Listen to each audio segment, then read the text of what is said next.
Investituri privati li jinvestu fi proġetti ta' enerġija rinnovabbli u li jiġġeneraw enerġija li tlaħħaq il-31 megawatt se jkunu qed igawdu minn skemi li b'kollox ilaħqu l-50 miljun euro. Dan fuq medda ta' 20 sena u bekk jikkorrispondu mat-tul ta' żmien tal-feed-in tariff. Ħabbret dan il-Ministru għall-Enerġija, l-Intrapriża u l-Iżvilupp Sostenibbli Mirjam Dalli. Fil-fatt il-Ministru Mirjam Dalli spjegat kif issa li tħabbar dan l-akbar pakkett ta' skemi favur proġett ta' enerġija rinnovabbli, l-investituri qed jiġu mistiedna jissottomettu l-proposti tagħhom. Dr. Dalli spjegat kif il-kapaċitajiet tal-proġetti jistgħu jvarjaw bejn 40 kilowatt peak u 1 megawatt peak. Qegħdin nitkellmu dwar proġetti li jvarjaw minn 40 kilowatt peak sa 1 megawatt peak.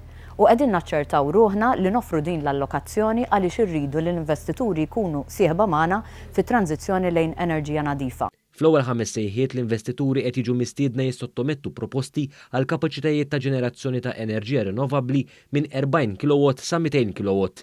L-ewwel sejħa se tkun qed talloka 2 megawatts filwaqt li l-bqija ta' sejħiet jalloka 1 megawatt għal kull waħda. Intant fit-tieni lott ta' sejħiet li jitlob 5 investituri jissottomettu proposta ta' proġett li huwa kapaċi jiġġenera bejn 200 kilowatt u 1 megawatt għal kull sejħa se jkun hemm allokazzjoni ta' 5 megawatts. Il-Ministru Mirjam Dalli kompli tispjega kif din l-akbar allokazzjoni li tinċentiva proġetti ta' enerġija rinnovabbli saret wara konsultazzjoni estensiva ma' diversi sħab soċjali.